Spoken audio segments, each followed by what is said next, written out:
starting next week, we will be having call-in interviews, and we will be having in-studio guest co-hosts that will be joining the show. And I'm very excited about that, to get an alternative opinion, and we will be debating and conversating pretty much about Trump and how this election cycle has gone so far, and if they think Trump's going to win. So next week it will be even better. Thank you.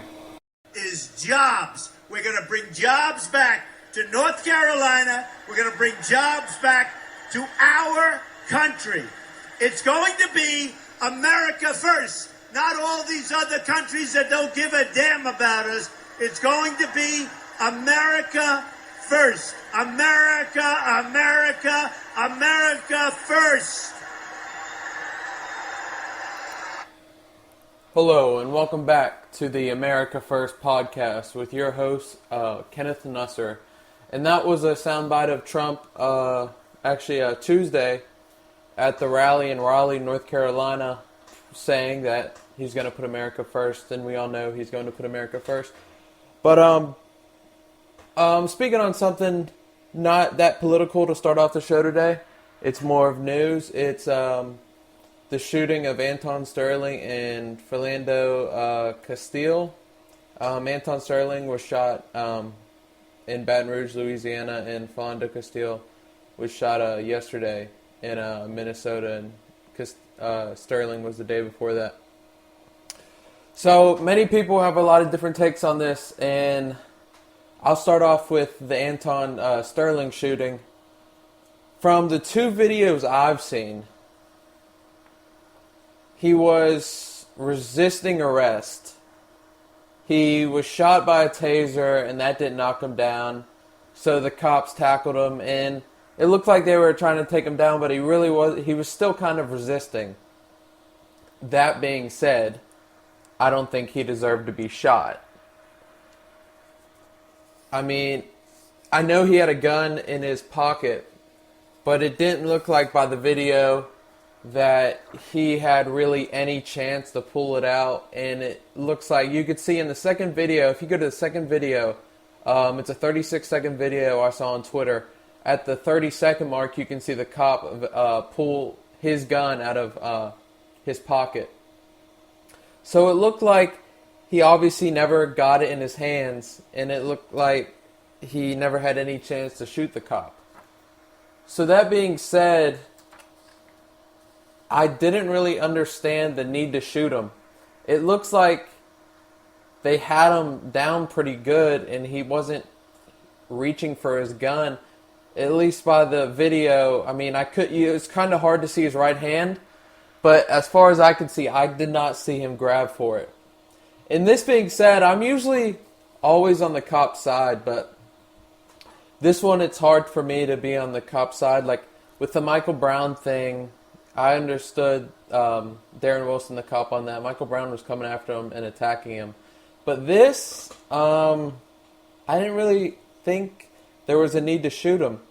The thing is, he got called, Anton Sterling got called on the cops by a homeless man. Apparently he flashed a gun at this homeless man who was asking him for money, and he wanted to go away. So, and then the homeless man told the cops that there was a gun there. So I think that's why the cops may have been so nervous.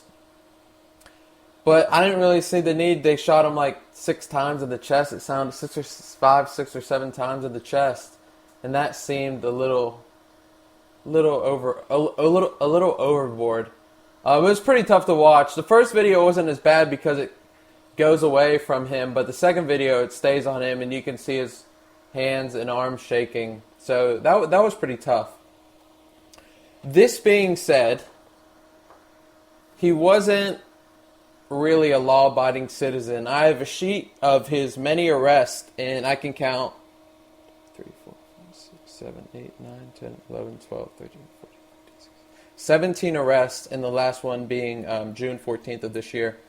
And the major arrest, he was actually a registered sex offender. So, I mean, he wasn't the greatest person, but did he deserve to be killed? No. He did not deserve to be killed that night, and it was really sad to see. And the last arrest was ecstasy and marijuana possession on June 14th of this year. So that being said, he wasn't that good of a citizen. I don't know if he was that good of a person. Didn't really seem like it. But did he deserve to be shot and killed? No, he did not. And it was sad to see. And the two videos are really hard to watch. And I'm just going to... Everyone always says Black Lives Matter, Black Lives Matter, Black Lives Matter. And Black lives do matter. But also white lives matter. And Mexican lives matter. And Asian lives matter. So I would say I'm hashtag all lives matter. And many people disagree with that, but I really don't care.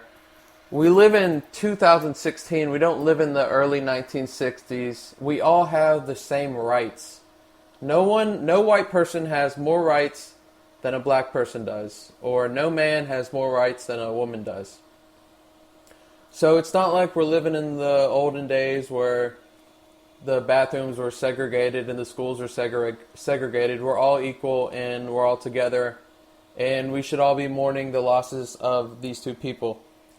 And there was a study done by the Washington Post. They had a statistic out in 2015, back when there were only 385 fatal shootings by police. I don't know the exact date, but at the end of the year, it was a little over 500, and it was 365 men and 20 women.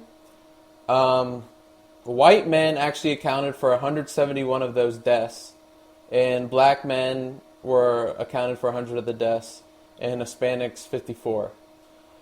So when you say Black Lives Matter, there's actually more white people getting killed by the police, and I know there's more white people in this country than there are black people.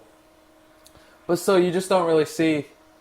I mean, I saw that Dylan Noble kid, but you really don't see any stories of the white people being killed. But hey, who knows? So I'm going to move on to the Philando Castile guy. And this was a little different. He was in his car. And you for the Anton Sterling thing, you saw pretty much the whole thing. For this Philando Castile guy, you didn't see the video until after he got shot. So do we know the truth of what really happened? No, we don't. But it looked to me like if I'm going to take that lady's word for it, that he was just reaching for his ID and he told the cop that, and for some reason the cop thought he was reaching for his gun and the cop shot him. The interesting thing about the video was she was so relaxed, and no one was helping him. She was just recording it, and I was like, why are the cops not helping a man that just got shot and is dying? He wasn't even dead yet. He died at the hospital. So I didn't understand why no one was helping him, and why she thought it was more important to record than to help him, give him CPR, stop the bleeding. But, that was also very sad as well. And it was just mind-boggling if that guy had to, he got shot 4 times? I don't really see the need why they had to shoot him 4 times. And, if that cop's life was in danger, okay, but I don't really think it was. And I'm just going to bring up another statistic. So, population, 64.5% white, 13.1% black, 15% Hispanics. And I'm just going to look at the homicide rate.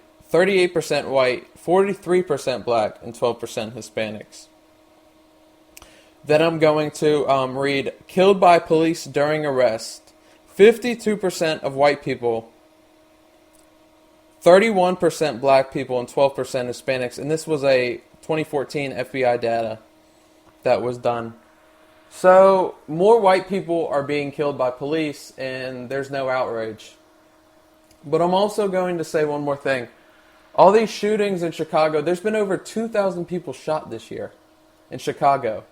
And there's no outcry for that. And it's not covered by the news, and I don't really understand why, but I think we need to treat everything as equal. Everyone dying, they need to get their story out. And it's just not as covered like a police shooting. I know it's different, but I just think it should be covered. And this being said, I don't think white cops go out and say, oh, I want to kill a black person today. They don't. They're not racist. I mean, if they feel the need that their life is in danger, they shoot you. They're not shooting you just because you're black. I mean, Anton Sterling wasn't killed because he was selling CDs. As Tommy Lahren said, a host on the Blaze TV network, she said he was killed because he was resisting arrest, and which is pretty much true. But I mean, other than that, it's pretty sad. But I'd like to move on to politics and what this show is all about.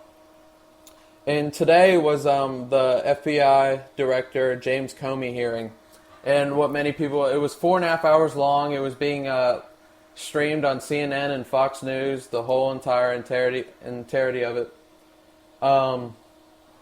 So I mean, they're pretty much badgering him with the same questions. And the thing I don't understand was the FBI director pretty much said that Hillary Clinton had gross negligence, but she won't be prosecuted. Which is hard to understand, because I feel like if it was anybody else other than a Clinton, that person would be prosecuted. So I'm honestly glad that she isn't being prosecuted, because I think Trump would have a tougher time against Bernie or Joe Biden, who would be the Democratic nominee. So I'm kind of glad, and it just makes her a weaker and weaker candidate, even weaker than she already was.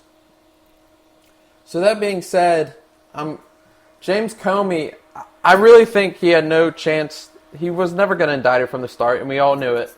We wanted her to be indicted, but we knew in the back of our minds that there was really no chance of her being indicted.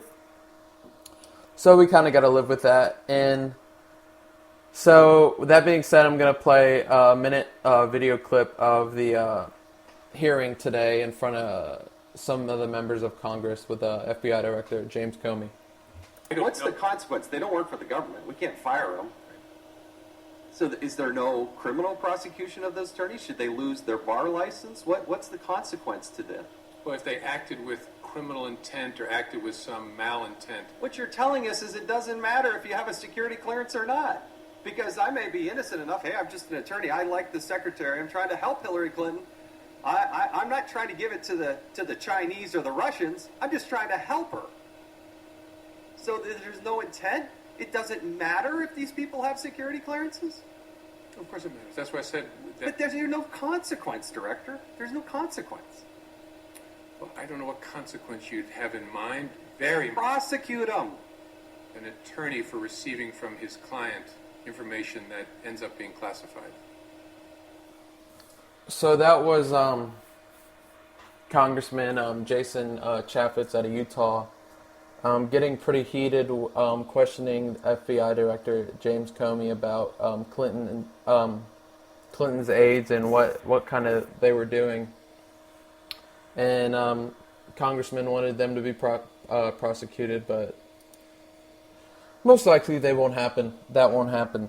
So now, third thing we're going to hit on today is Trump had a big meeting on Capitol Hill with senators and congressmen, and it sounds to me that it went really well.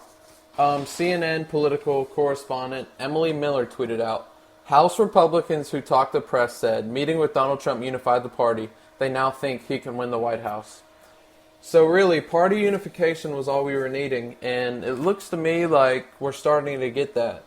And if we unify as a party, there's no one stopping us. Hillary Clinton is going to get knocked out of the way. She's a very, very weak candidate, and Trump's going to win easily, and which I think is a very good chance of happening, because Trump's going to put many blue states in play that no Republican could have ever done before him. And this was a statement from Speaker Paul Ryan about the GOP meeting with Donald Trump today.